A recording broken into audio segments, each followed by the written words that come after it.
Okay, good afternoon. I'll give you another couple of minutes to come and see what's happening in Scotland, why it's such an exciting place for investment, for the tech sector, for entrepreneurs, for innovators.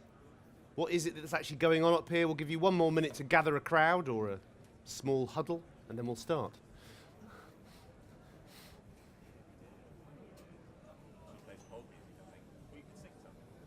Singing, not such a good idea.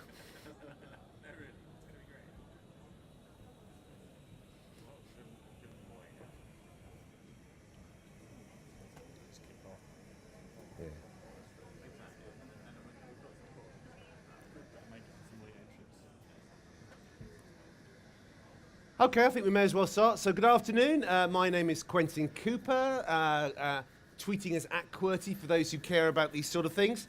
Thank you for joining us on this slow news day. We've only got 45 minutes to explore an entire country, so we will get right on with it, unlike Brexit. The premise of the session is nice and simple. What is so special about Scotland, at least in terms of technology, startups, innovation, investment? If Scotland are playing England at football, as they are tomorrow night, you probably know it's going to end badly for those from north of the border. If it's tennis, these days it's more the other way round. But when it comes to tech startups and scale-ups, the picture is not quite so clear. England's doing well, the UK's doing well, but in Scotland there have been all sorts of remarkable success stories. Dozens, then hundreds, now getting on for thousands of rapid growth companies across games and software development, IT services, digital agencies, and beyond. So is having all this talent, all this tech know-how, and two unicorns just chance? Or is there something in the water, the whiskey, or more likely the infrastructure and the technological background that is making all this possible?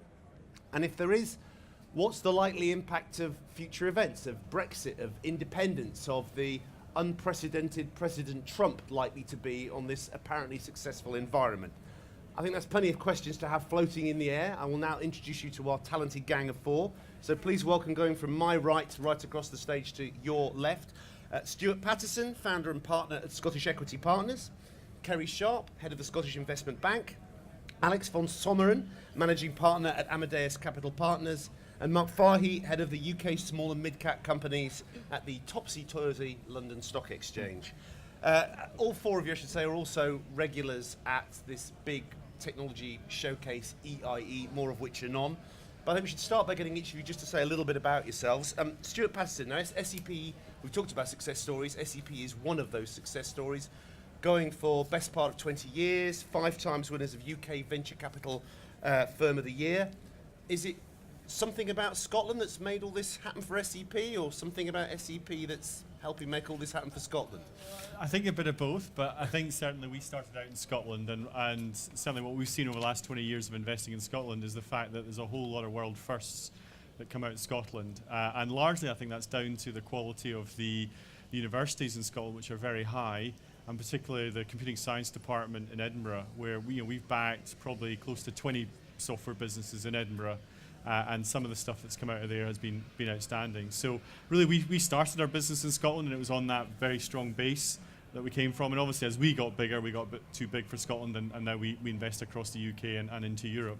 But still... Too big for Scotland, that is your slogan. In terms of our funds, but certainly we've backed Skyscanner, we've backed Wilson in the past, and many others. So it's a very good environment for high-tech companies. And talking of your funds, there's a shiny new one. Yes, we have a shiny new fund announced this week, so another 260 million sterling to invest. So very keen to deploy that in Scotland and elsewhere in the UK. Yeah. And is that just a big fund that it's there, or are there particular subsectors earmarked? For us, we're very strong in consumer internet. So Skyscanner being one of our portfolio companies, but we're also in Matches Fashion, in London, in Babel, in Berlin. E-commerce, I think, is good for Scotland because you can sell anywhere, so that's another focus for us, and obviously SaaS software is the third leg. Okay, well, you mentioned about Scottish universities being one of the factors in this. We'll come back to that after we've heard from the rest of our panel. Kerry Sharp, Scottish Investment Bank. For anybody who's not familiar with it, this is the investment arm of Scottish Enterprise. What's your remit? What's your powers? Who are you helping? How much can you help? Okay, that's a lot of questions. So the Scottish Enterprise is Scotland's main economic development agency. And as Quentin said, I head up the Scottish Investment Bank, which is an investment arm, but we cover the whole of Scotland, so not just the Scottish Enterprise area, but the Highlands and Islands area as well. Our remit is to ensure that companies in Scotland have access to capital to grow. So we support companies in helping them get ready for funding and help them work out the right sources for them to go to. And we also co-invest with a number of investors. So we set up one of the world's first public-private sector co-investment solution, and we now operate a number of co-investment funds, all working with the private sector. So no displacement issues or anything like that, or no competitive issues. So we can invest up to 2 to 3 million per company. We follow our money. We invest in around 100 odd companies each year. Last year we invested about 52 million into 133 companies and leveraged about 277 million of capital from private sector investors. And that actually took us to a peak of, I think it's 2003 when we started investing in this co-investment way. We've invested about 340 million and leveraged over $1 billion of private sector capital. That's a lot of money flowing into Scottish companies. I think it demonstrates ambition that the companies have and their attractiveness to investors worldwide. But you're not just the bank that likes to say yes, that one's already copyright, I think. But what makes you choose between the people you are investing in and the ones you're not investing? Is it just about what you think's got the best idea, or is it also the ones that you think they're not going to get that help anywhere else? So we don't pick the companies, which I think is a very important part of what we do. We rely on the private sector. People on my right and my left and in the audience as well. So we rely on the expertise that exists in private sector investors. But we also take a role in ensuring that we help with the riskier side of it. So we're there to fill a gap. We're not there to do things that private sector will do on their own. So it's about ensuring that investors will invest more, either more amount or into more companies to try and spread the investment going into Scotland, try and pool and leverage more investment in. And how Scottish does something have to be for the Scottish Investment Bank to want to invest in it? So being part of the public sector and our funding ultimately comes from the Scottish Government, we want and need to ensure there's an impact in Scotland. So companies don't necessarily need to be based there, albeit most of them would be. We want to make sure that Scotland benefits from the investment that we are making in companies. But we need to act commercially, so we are not there to stop companies doing what they need to do to make the right commercial decision for them. So if that happens to be moving out of Scotland, or it happens to be moving their head office outside Scotland or making redundancies, clearly we don't want to see that, but we will support the most commercial aims for the companies to try and maximise investment that we've made. Mark Fahy, now I gave you a job title at the LSE in terms of being small and mid-cap companies, but you also have specific responsibility at the London Stock Exchange for north of England, Northern Ireland and Scotland. So what does that mean in terms of what you do for or with Scotland? So I spend my time out there across the UK, particularly in Scotland actually, working with SMEs, helping them grow and scale on their journey of growth. Actually, much of my time, perhaps surprisingly, is spent connecting those companies with other people, whether it be investors, advisors, other businesses, to try and help support that growth. And actually, although we sit at the top of the tree with our kind of capital market, so AIM and the main market, we also spend time working with private companies who are looking to scale. So we have a program called the Elite Program, which is about supporting that growth journey for those businesses. And actually, unusually for us, that's funding source neutral. It's not about providing a pathway to IPO, it's providing a pathway to grow. And we're very lucky as a business to have this fantastic network built in London and beyond that we can kind of lend to that program to support those companies as they look to scale. And many have met lots of funders, VCs, angels, private equity as part of that journey on the Elite program. And I suppose being diplomatic, if there's still place for a diplomacy in the Trump era, you have to sort of say that the north of England and Northern Ireland and Scotland are all wonderful in their own ways. But realistically, what makes Scotland best? Well, back to the point mentioned, actually, I think the universities are a huge part of that. I think that's a really important part of why Scotland produces these fantastic growing businesses. But beyond that, actually, I also think the angel investor network there is unrivaled across much of the rest of the UK. It's come together so collaboratively, and I know that some of the guys here work with those guys on a regular basis. We don't see that elsewhere in the UK. It's very much a well-built collective network which does drive investment into these early stage companies. The risk capital is there at an early stage. There might be a debate about where they go from there, but actually that's a really important part of why I think Scotland has done very well in the last few years, or particularly the last 10 years, around some of these tech businesses. Okay, just before I bring you back, by the way, if you see the panel occasionally looking slightly puzzled and downwards, we're either seated right above a very busy cappuccino maker or somebody who's got very serious digestive problems. So there's some really weird noises drifting up from below us as well. So Alex, you kind of slightly differ from the rest of the panel in that you are neither Scottish nor working for an organisation that either is in Scotland or looking after Scotland, and yet you've chosen to be a stalwart of these EIE events. You've invested in Scottish companies. Why? All of those things. So I think that's about the qualities you heard about, the quality of innovation coming out of the universities in Scotland. We've had successful investments in businesses out of Stirling University and also in the Edinburgh area. I've actually been coming, as you mentioned, to Edinburgh for many years to look at the deals that come out of particularly the informatics department of Edinburgh, which is a very strong source of high quality IT innovation. One of the areas that we've invested in very successfully has been in speech, in dialogue management, voice recognition, and there's quite a strong department, a sort of subsector within the informatics team there. But I think, the reality is that Scotland represents actually quite a substantial chunk of the intellectual capital of the UK, and so as a UK-wide investor, it makes sense for us to make sure that we're wise to what's happening up in Scotland. And as I say, we've had a couple of fantastic businesses that we've exited, one on the healthcare side, one on the SaaS enterprise software side, so I think that sort of represents both ends of the spectrum. And as something of an outsider looking in, why do you think it is that Scotland's got this? Is it just that we've mentioned the universities? Is it to do with the size of the country? Is it to do with the psychology of the people? Well, I think that inevitably, if you have a well-educated population and you put some, energy behind making sure that tertiary education goes on into, has continuity into generating businesses, then I suppose to some extent statistically that's going to happen anywhere. But everywhere's after that, aren't they? But Why everywhere is Scotland after doing that. so well? Well, I think that the particular emphasis in Edinburgh around informatics is especially outstanding, but actually we haven't talked about, for example, the semiconductor sector, which has been significant. When we mentioned maybe Wolfson in Edinburgh, there's actually been a long-standing IBM driven semiconductor sector over in Glasgow and Kilmarnock, and so that's caused a great deal of activity. Dundee became significant in the computer games industry.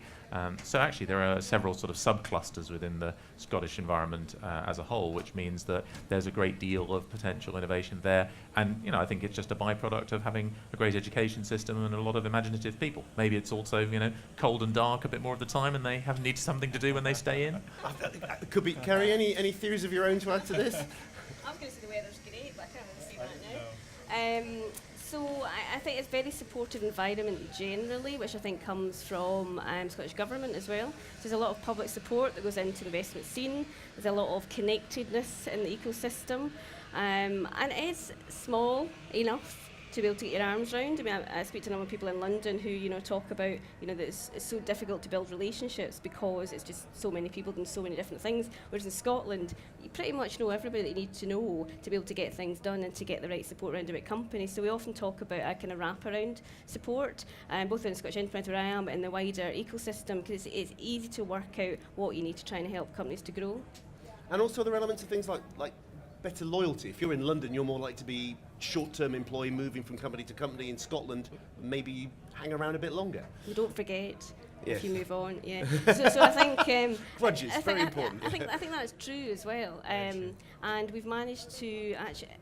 It's interesting that we bring a lot of people back to Scotland. So a lot of people go away. They grow up, go to university, and they go somewhere else, whether it's London or internationally, and learn an awful lot, and then they come back. People like Scotland as a place to live. It's the environment's nice. The structure of Scotland's nice, and people come back. So we bring in a lot of talent later once they've got a lot of experience, and they can add that value back to the companies. I'll just make an additional point. I think that Edinburgh, being the centre of the financial services industry in Scotland, has a particularly vibrant angel investing economy. There are a lot of folks there who've worked in the finance business a long time, have the capacity to invest, and they're well networked. There are a number of groups that coalesce angel money. So actually, if you're starting a business, the chances of finding that first check, perhaps from an angel or three, that enables you to get the business established and then go on and talk to later stage investors such as ourselves Wales or SEP, that's actually particularly available in the Edinburgh community because of having so much of the financial services industry there. Yeah. I think it's also quite a cheap environment. If you look at the cost of accommodation versus London, property is relatively cheap. Employees are a little bit cheaper, and certainly there's a loyalty factor. So in Skyscanner's case, when we were scaling from 100 to 400 or 500 in Edinburgh, we had this big dilemma. Well, actually, do we open a London office? It's so much easier to hire digital marketing people down there. We actually decided, no, it's maybe slightly harder to get that volume of people up in Scotland, but once we bring them up here or relocate them from London, from Spain, from Germany, wherever we're hiring them from, they tend to stay because they like it. So once we've trained them up, there's less churn, the business is therefore more scalable. And certainly that's what we found in Skyscanner's case, that it's a very loyal workforce, it's a little bit cheaper, and it's much more scalable because we don't have this London revolving door. So. Sorry, just to add to that, one of the things we see quite often is it's driven often by success and case studies, and we've got 2 unicorns in Scotland, which is, it's not huge Scotland, but it's got 2 unicorns, and it's fantastic as they kind of breed. Well, exactly, that's the point. It's a benchmark for others to look at, but also when you get that scale, the spin-off benefits from those companies are also huge as well, whether it be finance or people.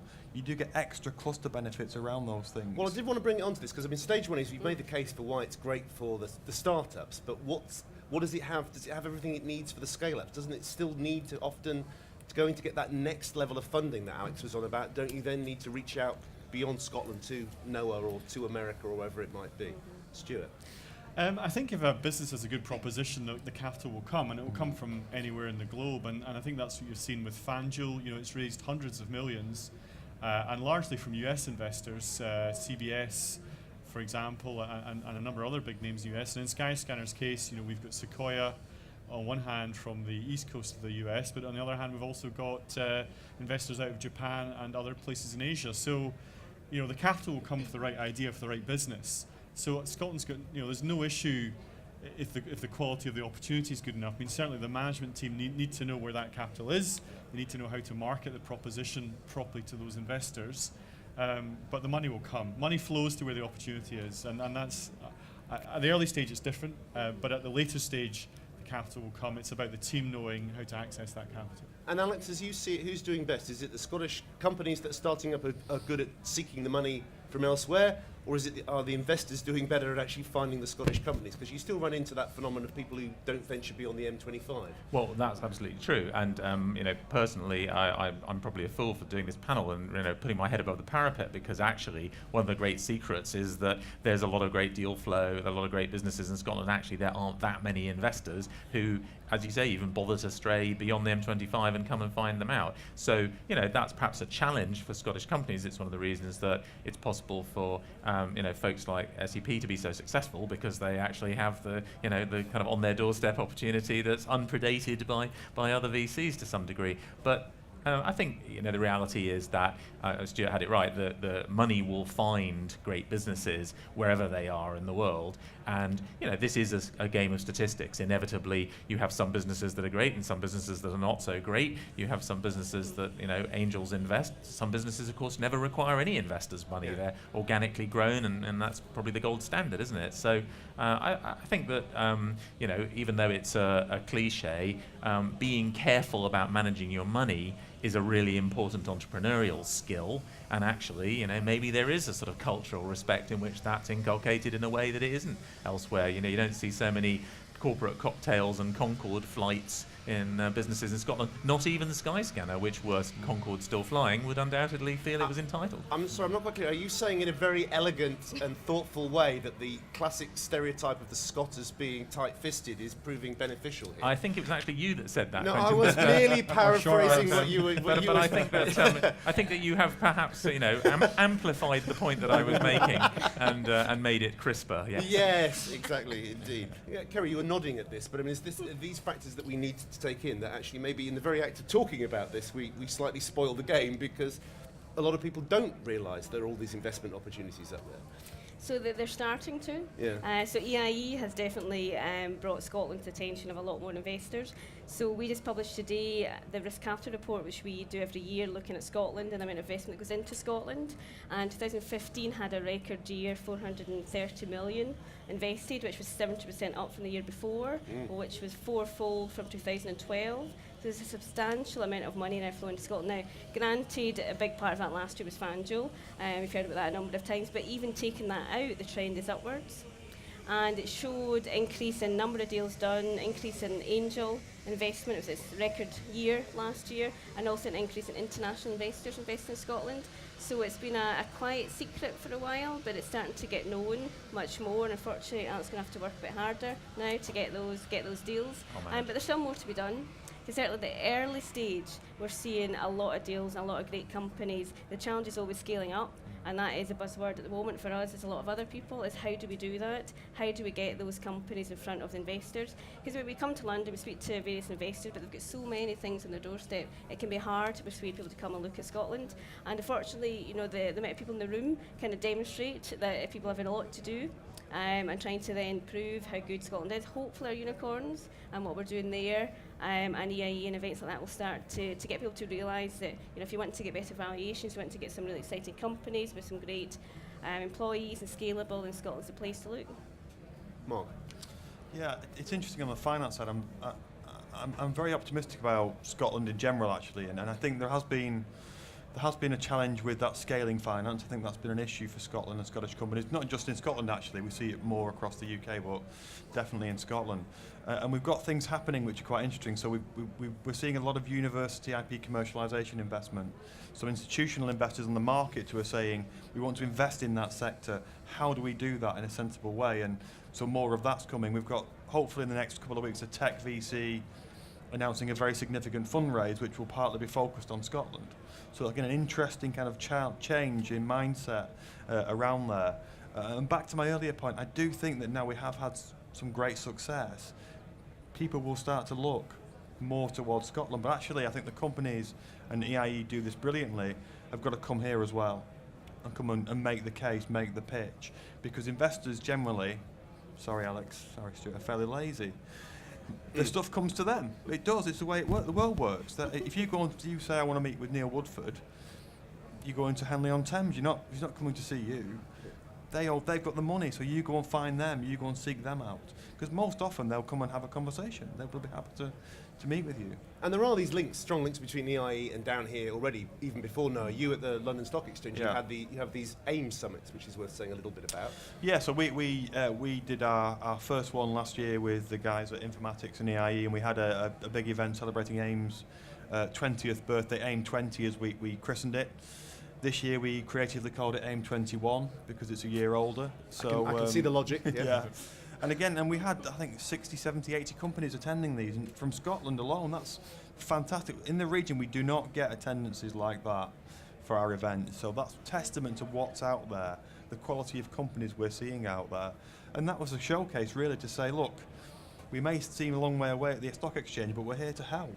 But do you think we need to get a bit shoutier? I mean, I saw somebody at a talk earlier today, and they were talking about why they based their company in a particular place. Well, we went to Cambridge because it's a centre of technology excellence. It was Cambridge, it was Oxford. It was like, and it was possible we were going to go to MIT. It's like, well, hang on. I think the biggest and most successful one in Europe is Informatics Ventures in Edinburgh, but maybe they're just not aware of it. Well, I think but part of it's assumed. Yeah. So that is the easy answer. Yeah. Oh, Cambridge, that's that university place. Yeah. Great, let's go there. Actually, a bit more noise from Scotland might change that perception. I think that's right. I think they do understand. I think it's a great set of institutions and various computing science departments, and I think possibly it's well known in the academic circles, but outside of that, in the business circles, I don't think it's that well known how strong and how many students there are coming out of that, and that has fueled a lot of these companies we've invested in. So I think that is probably something that could be leveraged a bit more, perhaps, that brand. Yeah. I mean, Edinburgh has the biggest technology cluster outside London, southeast, which I don't think people know, and the amount of spin-outs that come out of the universities that, you know, Stuart says. I think there's something you talked about earlier about the psychology and about, you know, who we are. So, you know, we might be careful with our money rather than tight. But we also... Alex said that, not me. I know, I think he did. Bless him. But we also don't shout enough about what we do and I talk think about the that's successes, and it's just kind of the way we are. But we absolutely need to change that if we're going to get people to pay attention to what we do. Because Emira's now got, I think, 100 leading tech companies, and I think, what's the figure I saw? Nearly 20,000 people employed in digital companies, and yet it's not necessarily, there's a kind of vague awareness about the unicorns, but not all the other stuff that's behind it. Sorry, and that pool of talent, and the fact that that pool of talent is not particularly inclined to relocate elsewhere is incredibly important, because in these businesses, as we all understand, actually it's all about people. The work is done by real people. They need to be high quality people. Equally, affording to hire significant numbers of them is really a challenge in a lot of other places. Broadly speaking, the further south you go, the more expensive it gets, and the Americas have this problem in exactly the same way, which is one of the advantages that the UK as a whole has over America as a place to build engineering centres. So that's one of the reasons that we see a lot of businesses where the innovation starts here, the engineering workforce remains here, the front office maybe eventually moves over to the US because that's a large, broadly homogenous market to sell into, but actually it makes sense from a cost point of view to keep the talent here. Not unreasonably, given that this is set up by EIE Scotland and as part of NOAH, we've kind of focused on the positives of being in Scotland. It's only fair to ask, are there any negatives? Are there any things peculiar to the situation, either for start-ups or scale-ups, that Scotland gives extra challenges Besides the weather. Besides the weather, which you keep mentioning, yes. Only teasing. But outside the financial services sector, in other verticals, possibly it's harder to get going in B2B enterprise software because there's not the same corporate base. So certainly you see a lot of financial related software businesses, but in other sectors, London is possibly an easier place. But certainly for consumer internet, for e-commerce, you can be anywhere. So that's probably one thing. And so certainly sales guys, for instance, that's something that's probably a bit easier to hire down in south. What we might see is a Scottish company opening up a London sales office to try and target the London corporate base with London-based sales guys. But that's probably the one thing I would observe. Kerry, all positive, positive, positive? Yes, obviously. I suppose a couple of things. I think we can be too risk averse sometimes as a nation, and that can sometimes come out of some of our companies. And obviously, in the current time when things are a bit, let's say, up in the air on a few fronts, then it can be difficult for the companies to. They've got the ambition, but to want to take the risk that goes with that can be slightly challenging. And that leads into the point we talked about earlier on the scale up side of it. I think a lot of companies are on that cusp. Of between the early stage onto kind of Series A onto that scale up, and they just need to be kind of pushed a little bit. But that's part of the role that we do in trying to support our companies and helping them get there and helping them feel confident in doing it and help them take that next step. Alex, as you said, it's clearly a very successful investment stroke information technology stroke digital microclimate, but it has to also deal with other situations like coming to London. Are there things that Scottish companies need to know when they're going, not seeking investment in Scotland, but they're coming to London or elsewhere? Well, I think the challenge that I would highlight is actually the challenge of later stage capital. So we've talked a bit about early stage capital, about things like angel investors. There are, a number of VCs do deals in Scotland, but actually, present company accepted, it's actually pretty challenging, and this is not unique to Scotland, but it's an effect which is somewhat amplified, I think, by the fact that Scotland is a subsection of the UK as a whole, and it isn't in London. Currently. Indeed, yes, good point. That the access to what I would call Series B capital, growth capital and beyond, the scale-up capital, is a general problem we have in the UK as a whole, and it's a problem that Scotland doesn't escape. And so that's something which presents opportunities if one is one of the limited number of investors who's able to help with that. But at the same time, for businesses, you need choices. You need to be able to have more than one potential source of capital in a future financing round.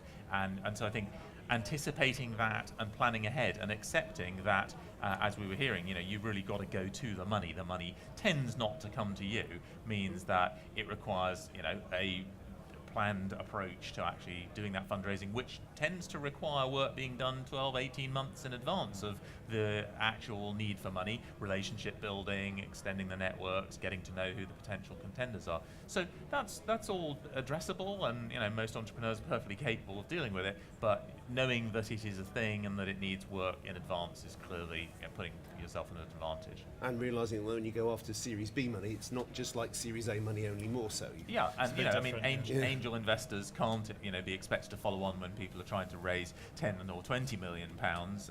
It's quite different from raising £100,000 or £200,000.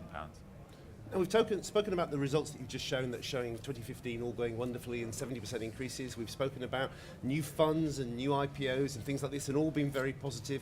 However, there are things on the horizon, aren't there, that are likely to not necessarily cast a shadow, but certainly change the field of play. We've got Brexit, we've got the possibility of Scottish independence, we've got whether Donald Trump tries to use his hotel at Turnberry as a sort of beachhead to take over the rest of Scotland. That's maybe less realistic as these stand.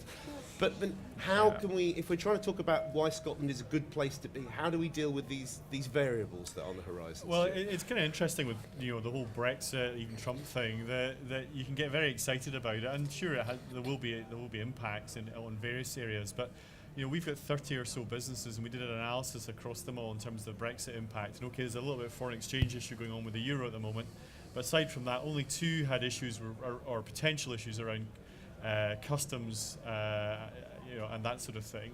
And actually, most other businesses are not really going to be affected. Now, we have less of a labour issue than London has, certainly in Scotland. But generally, actually, we don't think the risk is that high on the Brexit front. So the companies that could be impacted are planning for that. They're planning for European logistics centres to avoid any duty or customs issues in the business plan. But these companies are addressing very high growth markets. If it's software, there are no tariffs on software, so there are no restrictions on selling. So actually, in the tech sector, largely, I don't think the impact will be very significant. And certainly, I think high value jobs, I think there will. Well, I hope there will still be a degree of labour mobility across Europe and perhaps more internationally. I don't think anyone wants to stop highly qualified people coming into. So is it almost a kind of case of the only thing we have to fear is fear itself? If people can I start think there's worrying a bit about of it, they'll precipitate I think older problems. industries, I think industries that are protected, I think they're in a different place. If you're a steel business or a business that relies on these sort of raw materials, you're probably in a different place in terms of how's this all going to work. But I think if you're in a high-tech space, I think your markets are growing so fast, you generally should have high margins. And most of that high-tech stuff doesn't have tariffs. So, I think it's not too much to worry about. I think the one issue in London is what a lot of tech companies worry about is recruitment. Right. But that's less of an issue in Scotland. Kerry, I appreciate you can't say much because you're linked to Scottish Enterprise, but trying to avoid the phrase "no comment," how do you deal with these various variables that are out there? So life is about uncertainty, isn't it? In every shape or form, and certainly risk capital and investments about that. And what we always know is that what we believe to be the case won't be the case, and it's no different really. I think the risk of any of these things is that people spend too much time worrying about it. Your point, Quentin. Actually, for every challenge there's an opportunity, and that's what our companies need to look out for. So we've done, like Stuart obviously looked at our companies. We work with about 3,000 companies in Scotland, and assessing the kind of various impacts that they think they'll have. And the bottom line is most of them are saying no idea. At the moment it's so difficult to tell because it depends on the outcome. And ultimately, I think we need to ensure that we focus our efforts on trying to look for the opportunities and build on them, and not get derailed by the mess that's bound to follow over the next a couple of years, and just focus on what we can actually do. Most of the companies that we're supporting are global companies, high growth companies, so the global market's still there and the opportunities for them are still there. Because normally the advice is you kind of plan for foreseeable scenarios, but when you've got soft Brexit, hard Brexit, quick Brexit, slow Brexit, independence, non-independence, and the great ghost Forget of Trump, about all of it. you can't kind of plot. That's too many things to map. Alex, any advice for them apart from stay calm?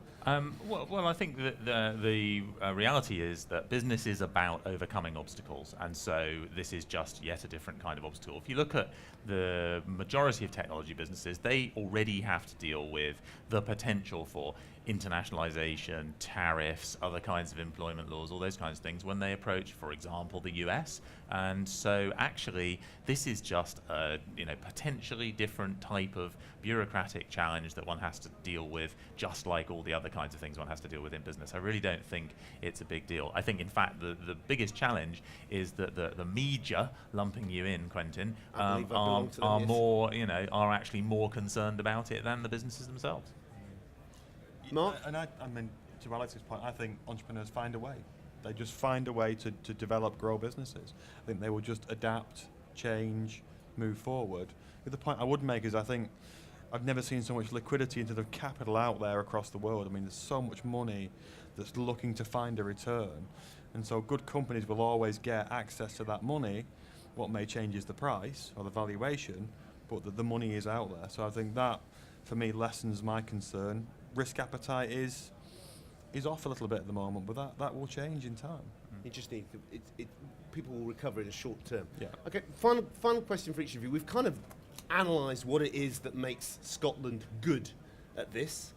Is there anything in there that isn't a formula, though, that can be duplicated, replicated elsewhere? You know, that people can say, okay, well, we need to have better relationship with the universities, we need to have better business angel communities around, or is there something quintessentially in there in Scotland that you could only do in Scotland? Stuart? I think the size of the country gives it certain benefits in terms of the cohesiveness of the network. So whether that be angels, funds, management advisors, etc. So the size of it really helps that you can get access to people and things get done. I think the university base is very difficult for a lot of locations to replicate because we have it's a very significant number of universities in Scotland relative to its population of very high quality. So I think that is the jewel in the crown, I think, that anchors the tech scene in Scotland. Kerry? What he said. What he said. Pretty much. The other thing that I mentioned earlier, Scottish Government and the public sector support. So the public sector supported this area for a number of years from when Stuart and Collins were actually part of Scottish Enterprise. So it's been ongoing and long term. I would echo that actually. We've invested throughout the UK, Europe, US. I would say that the government support in Scotland is second to none in terms of the amount of assistance that is available. And I've seen companies relocate there because of that support that is available. So I haven't seen a better, there's a UK tax environment that's excellent, and then the Scottish Government support on top of that. So it's one of the best places in the world, I would say. See, we're getting more positive as we get towards the end. Yeah. Okay, Alec? Oh, no pressure then. So, well, I think that, going back to some of the sort of underlying culture, I think actually being people who've had to deal with a potentially slightly more challenging environment than some others. Literally the fact that it's a place that's bred hardy folk, that people are canny, that people are just obsessing about the weather a little bit more. The fact is that there are a lot of great entrepreneurial qualities baked in to Scottish people, and I think that's a huge advantage. It's clearly got no less good capacity for innovation or intellect than anywhere else, arguably better. Some of the things that we hold most dear, things like telephones and televisions, have a lot to credit Scotland for. So actually I think that suggests that the innovative potential is intrinsic to some degree, and so that's all good. At least you said baked in. You missed an opportunity for fried for another stereotype there as well. Mark? From my side, it's interesting. Scotland as an economy has got a huge asset management, fund management industry. I mean, it unrivaled apart from in London. That's got to be a benefit to the economy locally, and if they can find a way to turn some of that inwards a little bit, which we are seeing at the margins, that would be a fantastic help to the wider economy there. But it does bring brilliant sets of skills and financial knowledge which can help these businesses as they look to grow. Brilliant. We are officially all out of time, but I never like to not give an audience an opportunity if there is a question or point or comment, but we are officially out of time. So I'm going to do it in a quick 5, 4, 3, 2, 1, 5, 4, 3, 2, 1, in which case I can say, although we are not out of imagination, innovation, ideas, we are out of time. Can we please again thank our fantastic panel? Thank you one and all, thank you for coming along, and it's been a weird kind of week for news, but I hope at least one thing you've taken away in this post-Trump world is investing in Scotland. Thank you.